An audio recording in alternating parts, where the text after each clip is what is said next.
Bismillahirrahmanirrahim. Kula awali. Assalamualaikum warahmatullahi wabarakatuh. Kula dari mana? Mugi-mugi jawaban salam andhekai anggen kula lan panjenengan sedaya kemal wonten ing peningkatan kompetensi inggih menika wonten ing Spensa niki. Kula awali malih, kula dari malih. Assalamualaikum warahmatullahi wabarakatuh.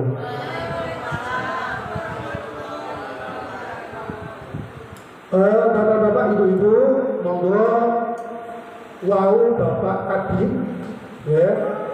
Alhamdulillah sudah memberi motivasi. Semoga kita bisa mengaplikasinya, ya, mengaplikasi buat sekolah kita sehingga menjadi challenge apa maksudnya tantangan bagi kita, yaitu secara bertahap. Insya Allah bila pulau lan panjenengan sedaya, kula lihat semangat panjenengan sedaya, alhamdulillah sangat semangat dengan buktinya bahwa panjenengan sedaya wonten ing pagi hari ini panjenengan sedaya alhamdulillah semuanya kompak, yaitu berangkat alhamdulillah. Bapak-bapak, ibu-ibu yang kami hormati, untuk membuat suasana ini, ya, kersane biar bosan, mau boten kurungoke terus, tidak bosan, monggo panjenengan sedaya ini menika kita mulai dengan SBK. Tentu saja SBK ini supaya otak kita bahwa di dalam belajar itu supaya kita menjadi senang. Senang siapa? Tidak hanya anak, tetapi kita sebagai guru juga senang. Untuk SBK, ya, itu terserah panjenengan bila mana di kelas. Supaya apa? Otak menjadi cair, baik untuk anak maupun kita sebagai guru. Sehingga panjenengan nanti, insya Allah komunikasi antara anak dan guru menjadi lebih cair, sehingga pembelajaran pun cair. Monggo nanti ikut saya semuanya mengikuti Pak Budi dan semuanya, Pak Aris, alhamdulillah yang muda-muda, yang tua Pak Warjo, ya, yang muda Pak Uda, ya, yang tengah-tengah Pak Rupai, Pak. Oh, ya. Oke, coba, ya.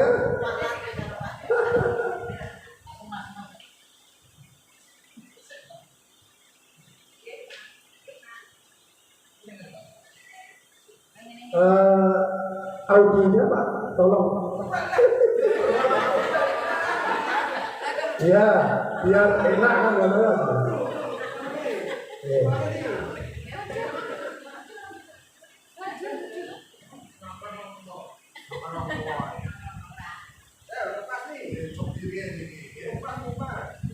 Ada perahu layar nih.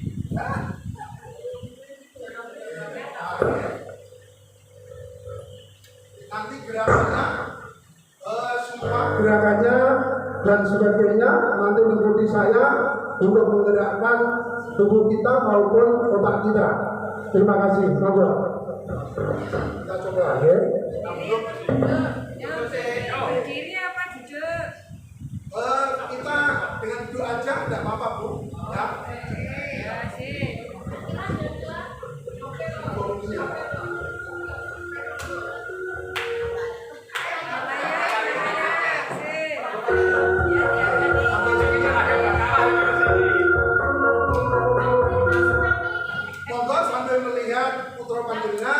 Mari ikuti gerakan saya, semuanya fokus kepada ke depan. Monggo. Bukhari, kemudian Pak Ali dan semuanya bersolati berumah. Ya. Monggo ikuti gerakan dulu. Atau coba mana? Silakan.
dengan semakin, karena dadanya ini semakin panas. Lagi tunanya yang jelas, bos. Oke, bapak-bapak, ibu-ibu yang saya hormati, langsung saja hari ini kita akan belajar bersama atau sharing istilahnya ya. Bila pada hari ini kita akan menjelaskan mengenai pembelajaran diferensiasi atau istilahnya adalah di sini dikatakan bahwa ada beberapa nanti yang kita lihat mengenai differentiated instruction. Apa itu yang dimaksud dengan pembelajaran berdiferensiasi atau differentiated instruction itu? Bahwa pembelajaran berdiferensiasi adalah pembelajaran yang memberikan keleluasaan pada siswa untuk meningkatkan potensi dirinya sesuai dengan kesiapan belajarnya, minatnya anak, dan profil belajar anak kita. Bisa juga bahwa pembelajaran berdiferensiasi tidak hanya berfokus kepada produk pembelajaran, tetapi juga fokus kepada proses dan konten atau materi.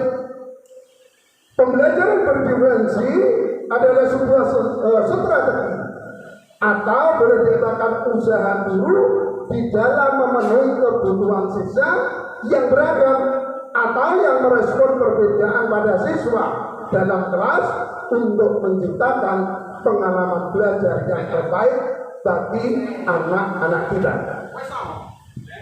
Bapak-bapak, ibu-ibu yang saya hormati dan saya banggakan, sehingga pembelajaran berdiferensi adalah serangkaian keputusan untuk masuk, ya, yaitu serangkaian keputusan masuk akal common sense yang dibuat oleh kita sebagai guru yang berorientasi kepada kebutuhan murid. Artinya saya hanya sedikit menggambarkan bahwa pembelajaran diferensiasi ini mengakomodasi anak-anak kita, murid-murid kita yang dulu pernah kita katakan sesuai dengan filosofi Ki Hajar Dewantara menuntun. Nah, sekarang bahwa tadi yang saya katakan, nah pembelajaran berdiferensiasi itu untuk melakukan hal itu, keputusan-keputusan tersebut yang kita ambil itu apa saja, atau ciri-ciri pembelajaran berdiferensiasi itu apa? Differentiated instruction. Yang pertama, lingkungan belajar harus mengundang murid untuk belajar. Artinya di ruang-ruang belajar kita anak-anak itu membuat anak menjadi semangat untuk belajar. Yang kedua, kurikulum memiliki tujuan pembelajaran yang didefinisikan secara jelas. Yang ketiga, terdapat penilaian berkelanjutan. Yang keempat, guru menanggapi atau merespon kebutuhan belajar anak-anak kita. Dan kelima, manajemen kelas yang efektif. Bapak-bapak, ibu-ibu yang saya hormati, saya sayangi, yang muda tentu saya sayangi, dan memberikan apresiasi. Ya, ini yang banyak muda-muda, karena yang muda besok akan menjadi penerus yang tua-tua. Pak Ali, Pak Aris, Mas Budi, Pak Huda, itu kan penyemangat ya, sebab besok akan menerima gantian. Pak Rohit, saya, Pak Rifai tentu saja perlu orang-orang atau guru-guru yang besok akan menjadi penggantinya. Nah, tentu saja panjenengan sedaya harus siap untuk menerima estafet itu. Bapak-bapak, ibu yang saya hormati dan saya banggakan, penjelasannya demikian. Yang pertama, bagaimana mereka menciptakan lingkungan belajar yang mengundang murid untuk belajar dan bekerja keras untuk mencapai tujuan belajar yang tinggi. Kemudian juga memastikan setiap murid di kelasnya tahu bahwa akan selalu ada dukungan untuk anak-anak kita di sepanjang proses pembelajaran. Untuk yang kedua, kurikulum yang memiliki tujuan pembelajaran yang didefinisikan secara jelas. Jadi bukan hanya guru yang perlu jelas, tetapi juga anak-anak kita perlu kejelasan dalam hal ini. Tingkat nomor 3, penilaian berkelanjutan. Bagaimana guru tersebut menggunakan informasi yang ada, yang didapat dari proses penilaian formatif yang kita lakukan untuk dapat menentukan murid mana yang masih ketinggalan atau sebaliknya, atau murid mana yang sudah lebih dahulu mencapai tujuan belajar yang ditetapkan. Bapak-bapak, ibu-ibu yang saya hormati, saya cintai, bahkan memotivasi kita bersama. Kemudian selanjutnya adalah mengenai merespon kebutuhan belajar murid. Bagaimana guru merespon kebutuhan belajar murid? Bagaimana ia menyesuaikan rencana pembelajaran untuk memenuhi kebutuhan belajar tersebut? Misalnya, apakah ia perlu menggunakan sumber yang berbeda, cara yang berbeda, dan penugasan serta penilaian yang berbeda. Yang kelima, mengenai manajemen kelas yang efektif. Nah, ini bagaimana kita sebagai pendidik guru menciptakan prosedur, rutinitas, metodologi untuk memungkinkan adanya fleksibilitas. Namun juga struktur yang jelas sehingga walaupun mungkin melakukan kegiatan yang berbeda, kelas tetap dapat berjalan secara efektif. Bapak-bapak, ibu-ibu, peserta IHT yang saya hormati dan saya banggakan, ini sekilas saya informasikan saja, tentu saja Bapak Ibu, alhamdulillah mengenai tujuan pembelajar, Bapak Ibu saya yakin sudah pandai-pandai semuanya, sudah memahami semuanya. Hanya ini saya sentil saja. Mengenai tujuan pembelajaran, ya ini A, audien atau audiensi. Tentukan siapa yang akan mencapai tujuan tersebut. B, behavior atau perilaku. Gunakan kata kerja tindakan taksonomi Bloom untuk menulis perilaku yang dapat diamati dan diukur yang menunjukkan penguasaan tujuan. C, condition atau kondisi. Jika ada nyatakan kondisi di mana perilaku yang harus dilakukan. D, degree, kriteria kinerja. Jika mungkin nyatakan kriteria untuk kinerja, kecepatan, ketepatan, kualitas yang dapat diterima dan sebagainya. Contoh, murid dapat menyebutkan ciri-ciri makhluk hidup dengan menggunakan yang dipilihnya sendiri minimal 4. Nah, kita lihat contoh ini bapak-bapak, ibu-ibu. Murid ini audien, ya, atau audiensi, ya, dapat menyebutkan ciri-ciri makhluk hidup. B, behavior atau perilaku. Kemudian dengan menggunakan media yang dipilihnya sendiri. C, condition atau kondisi. Kemudian minimal 4 degree kriteria kinerja. Bapak-bapak, ibu-ibu yang saya hormati dan saya banggakan. Nah, sekarang kita menginjak bagaimana mengidentifikasi kebutuhan murid. Bagaimana caranya? Sehingga nanti di dalam penerapan RPP kita, yaitu RPP pembelajaran berdiferensiasi, cocok dengan anak-anak kita. Intinya bahwa pembelajaran berdiferensiasi ini menyenangkan kita maupun murid. Terutama adalah menyenangkan, memuliakan murid. Murid enjoy, kita enjoy, sehingga belajar menjadi sangat menyenangkan. Bapak-bapak, ibu-ibu yang saya hormati dan saya banggakan, nah sekarang bagaimana langkah-langkah yang dilakukan dimulai dengan memetakan kebutuhan belajar murid dengan mengaturkan dengan 3 aspek. Yang pertama, kesiapan belajar murid. Ini bisa kita melihat dari hasil belajar anak-anak kita sebelumnya. Kemudian yang kedua mengenai minat murid. Ini memberikan kebebasan kepada murid untuk menentukan sesuai minat yang dikuasai murid-murid kita yang dihubungkan dengan materi pembelajaran yang diberikan. Bapak-bapak Ibu yang saya hormati dan saya banggakan, alhamdulillah yang muda, kita yang sudah mulai beranjak umur semakin tua, ini alhamdulillah panjenengan semuanya pada pagi dan siang hari ini di hari Jumat, insya Allah semoga ilmu panjenengan sedoyo menjadi ilmu yang berkah, nanti yang berefek kepada manfaat yang besar, manfaat yang baik kepada anak-anak kita. Saya lanjutkan yang ketiga, yaitu profil belajar murid. Nah, dengan memperhatikan apa? Kalau profil belajar murid ini kita memperhatikan dengan gaya belajar yang dimiliki oleh murid-murid kita. Ada 3 di dalam gaya belajar murid kita, sehingga nanti kita menerapkan kepada anak-anak kita di kelas menjadi tepat. Apa yang pertama? Yaitu dengan cara visual. Ya, dengan cara visual artinya apa? Anak belajar dengan melihat visual.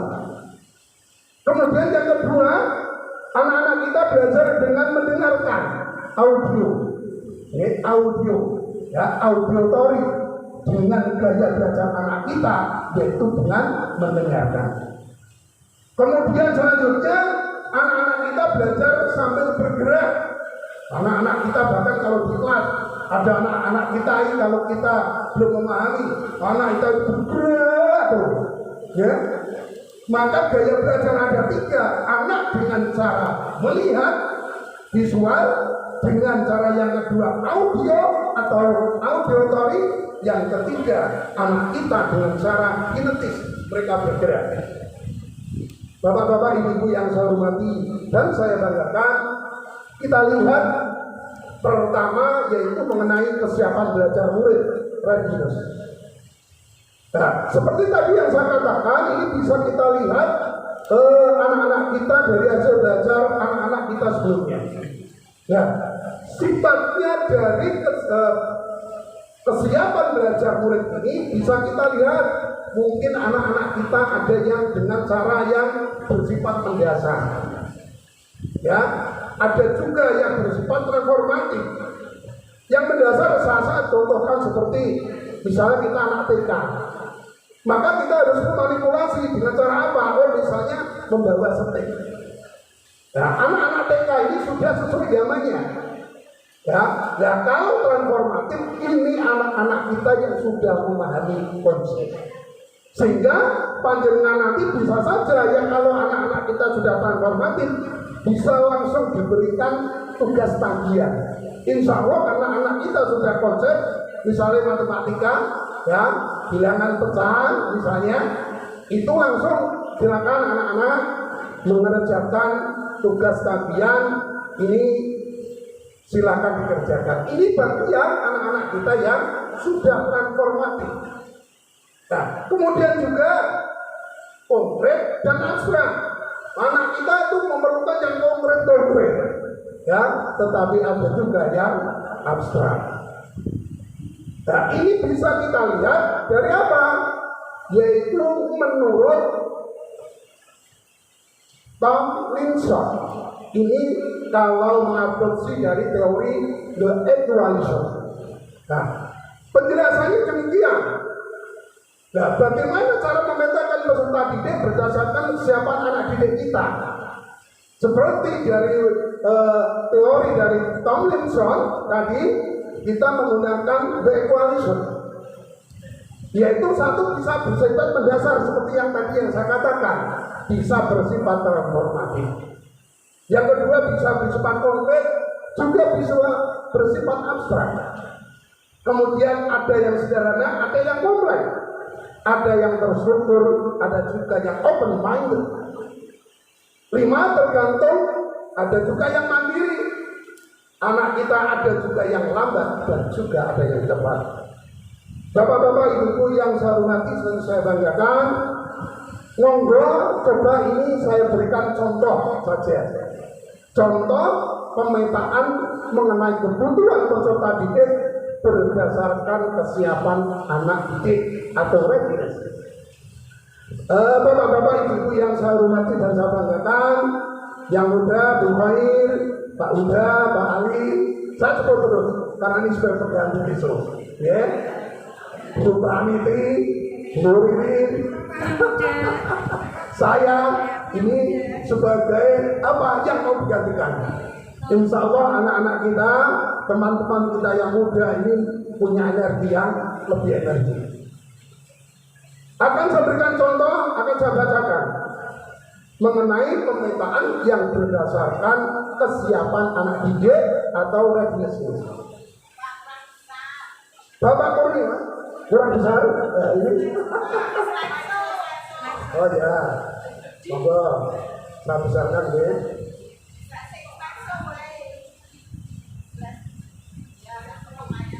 Sudah ya, ini sambung. Oke, saya bacakan aja masalahnya untuk pemetaan berdasarkan kesiapan belajar. Bapak Kurnia akan mengajar pendidikan agama Islam di kelas 7. Nah, jumlahnya ada 30 siswa. Dan tujuan pembelajarannya adalah melalui pembelajaran tutor sebaya, peserta didik membaca Quran surat Al-Anbiya 21, 30 dan Quran surat Al-A'raf 7, 54 sesuai dengan kaidah ilmu tajwid, khususnya hukum bacaan guna. Bapak-bapak, ibu-ibu yang saya hormati, saya banggakan, panjenengan bisa membuat tabel seperti ini. Yang paling atas adalah nama anak jenengan. Anak jenengan kan 30, maka silakan diberi nama panjenengan, anak panjenengan misalnya si Adit Eko. Nah, kesiapan belajar atau readiness, ya, ini pertanyaannya, beberapa peserta didik telah memahami konsep membaca Quran surat Al-Anbiya 21 ayat 30 dan Quran surat Al-A'raf 7 ayat 54 sesuai kaidah ilmu, khususnya hukum bacaan guna. Nah, kemudian yang kedua, berapa peserta didik memahami konsep membaca Quran surat Al-Anbiya 21 ayat 30 dan Quran surat Al-A'raf 7 ayat 54 sesuai kaidah ilmu tajwid, khususnya hukum bacaan guna, namun belum ada. Nah, kemudian yang ketiga, beberapa peserta didik belum memahami konsep membaca Quran surat Al-Anbiya 21 ayat 30 dan Quran surat Al-A'raf 7 ayat 54 sesuai kaidah ilmu tajwid, khususnya hukum bacaan guna. Bapak-bapak, ibu-ibu yang saya cintai dan saya banggakan, nah, sekarang kita lihat dari prosesnya. Nah, proses atau tugasnya adalah peserta didik yang pertama diminta mengerjakan soal-soal tantangan yang mengaplikasikan konsep membelajar Quran surat Al-Anbiya 21 ayat 30 dan Quran surat Al-A'raf 7 ayat 54 sesuai dengan ilmu tajwid, khususnya hukum bacaan guna dalam kehidupan sehari-hari. Dan peserta didik akan diminta untuk bekerja secara mandiri serta mereka saling memeriksa pekerjaan. Ini karena agama Bu. Dan nanti karena panjenengan mapel berbeda dengan saya, panjenengan bisa boleh dikatakan menyesuaikan dengan mapel masing-masing. Yang kedua, peserta didik mengerjakan soal-soal tantangan yang mengaplikasikan konsep membaca Quran surat Al-Anbiya 21 ayat 30 dan Quran surat Al-A'raf 7 ayat 54 sesuai kaidah ilmu tajwid, khususnya yaitu hukum bacaan guna dalam kehidupan sehari-hari. Peserta didik akan diminta menerapkan yaitu tridivomi, bertanya kepada 3 teman sebelum bertanya kepada kita sebagai gurunya. Seorang guru mendatangi kelompok yang ada, memastikan tidak adanya miskonsepsi. Yang ketiga, peserta didik akan mendapatkan pembelajaran eksplisit tentang konsep tersebut. Gurunya akan memberikan scaffolding. Apa itu scaffolding? Bantuan sesering mungkin dalam proses ini, sehingga siswa semakin memahami konsep atau skill keterampilan di dalam membacanya. Bapak-bapak, ibu-ibu yang saya hormati, yang saya cintai dan saya banggakan. Oke, dalam hal ini di dalam mengidentifikasi tadi saya contohkan mengenai kesiapan belajar murid. Nah, monggo Bapak Ibu panjenengan tadi ya ini sudah ini rada menurunkan. Monggo kita explikan lagi Bapak Ibu supaya panjenengan semuanya tidak ngantuk lagi. Ya. Monggo panjenengan mengikuti ya supaya nanti tidak ngantuk lagi. Monggo ini kita explikan. Monggo semua tangan Bapak Ibu silakan. Tangan kanan dulu Bu ya. Monggo saya Bu Manisa semuanya, sehingga nanti kita bisa lebih fokus lagi dan tidak ngantuk.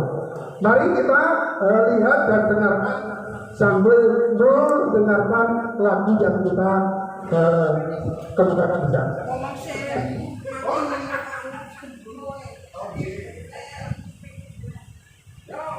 Oke.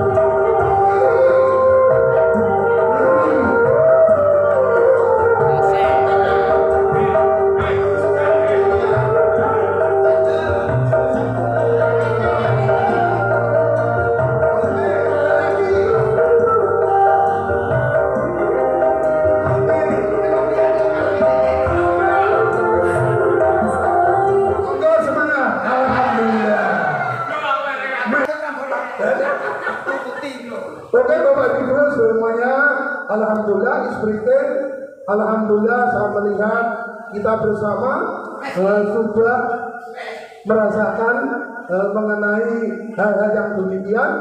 Ini nanti insya Allah ya bisa berefek kepada waktu pembelajaran anak-anak kita.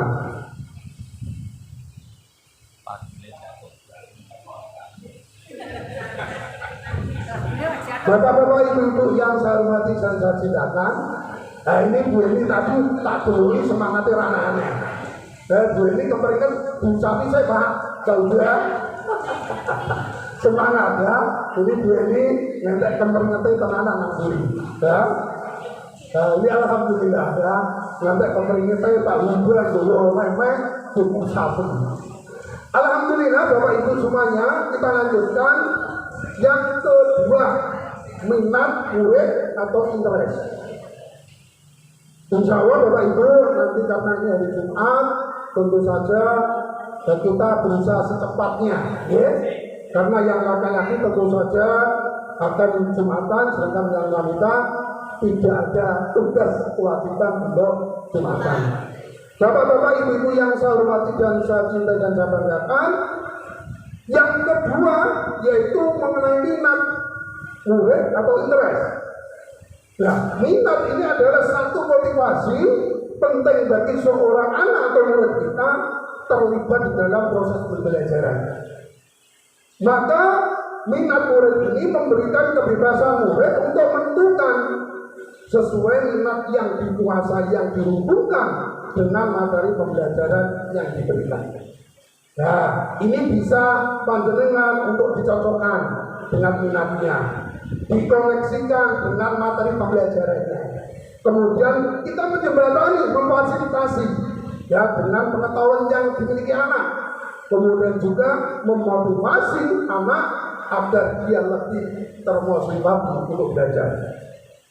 Nah, bapak-bapak, ibu-ibu yang saya hormati dan saya cintai dan saya banggakan, nah, tadi yang dikatakan, saya katakan mengenai minat, sesuaikan dengan minat anak. Nah, ini anak-anak kita, ada yang memiliki minat seni rupa, ada yang fotografi, ada yang lukisan, ada yang patung. Kemudian